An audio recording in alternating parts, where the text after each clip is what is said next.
I'm Fred, I'm Deja's boyfriend, and I'm a student at METC as well as a home chef. I specialize in gluten-free cooking and baking because I have celiac disease, which makes gluten-free diet necessity. Celiac disease is an autoimmune disorder that I was diagnosed with back when I was 10 or 11. And being an autoimmune disorder, it actually means that my immune system is misprogrammed to attack the programmed gluten in this case, and treat it as though it's a deadly pathogen or a food poison. My body goes into self-defense mode, and so I end up very, very sick for days, often up to a week or more, feeling very bad side effects and symptoms. Starting off with your basic food poisoning symptoms, but because it's an autoimmune disorder, I also get lovely stuff like swollen joints and brain fog and headaches and things like that last a long time afterwards. So it's not a fun time. It's not a diet I like to cheat on. Well, when I was first diagnosed with celiac, gluten-free wasn't yet a trend, and people were only beginning to be aware of it as a medical necessity for some people. I was 10 or 11, and so that meant that I was pretty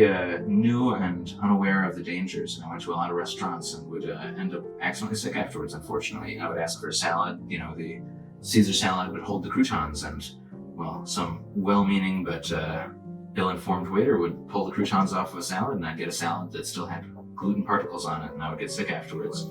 Nowadays, you can really find a lot of restaurants with menus that have gluten-free, dairy-free, vegan, little stickers or abbreviations coded on their menu that make it very easy. And a lot of places are very, very aware nowadays of cross-contamination. The first thing that a kid that age, a preteen, misses is Happy Meals. Because sometimes you're just hangry and you just want something quick and you need that fast food, and it turns out that most fast food is really not very safe for me. Places like McDonald's and Burger King were completely out, and even the French fries and milkshakes would often have cross-contamination, so I couldn't go there at all. Culver's, a Midwest local though, it was always a favorite of my family's, but we discovered after I went gluten-free that they had gluten-free buns eventually. And so now I can go there, and they're aware enough when I ask for a gluten-free bun, they ask if that's for allergy or not. And while I don't have an allergy, I do require the same precautions that an allergy does. So having a fast food place that is willing to whip up a burger and give you a gluten-free bun on the spot is just, absolutely the best thing.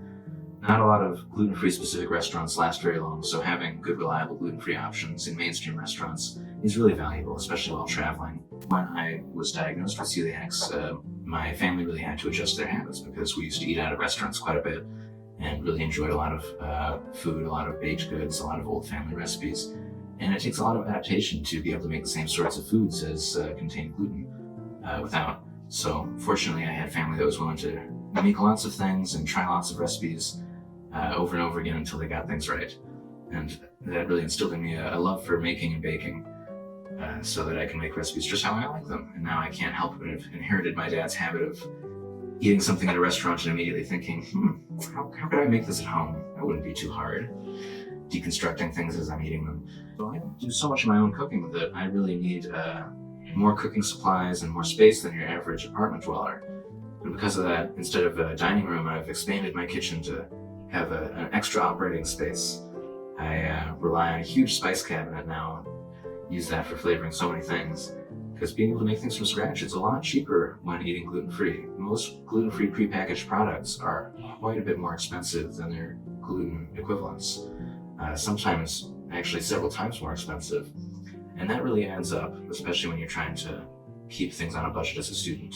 So because of that, being able to buy flours in bulk, focus on making things from scratch instead of getting pre-made French fries and pre-processed foods, being able to make things homemade, it's a great way of saving money, and luckily I enjoy it, so it also serves as a good hobby. Gluten-free bread especially store-bought, tends to be stiff and crumbly, tends to toast different, it tends to smell different and feel different. Back in the day, I would often get loaves of bread that had a bubble down the entire middle of the loaf, and I'd feel absolutely cheated. You couldn't make a sandwich with that. It was like a bagel.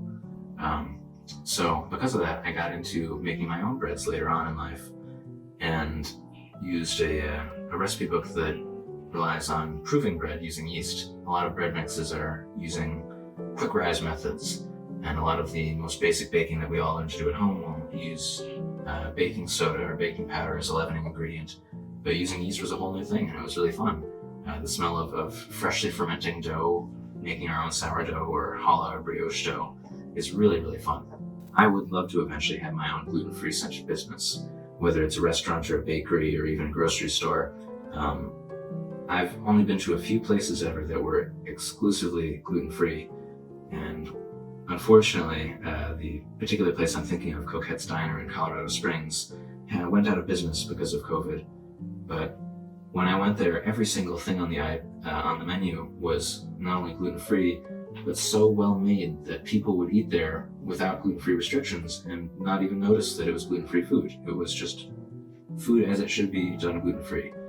And complete peace of mind for someone like myself with celiacs or anyone else who would have a gluten sensitivity or allergy to pick anything on the menu. And they had things there that I would never be able to eat at another restaurant without the level of expertise and without the safety of no cross-contamination whatsoever. My favorite thing was a deep fried sandwich, which I don't think I'll ever have the opportunity to get at another restaurant around here. But because of that, I'd love to bring a restaurant like that to the Midwest if I could.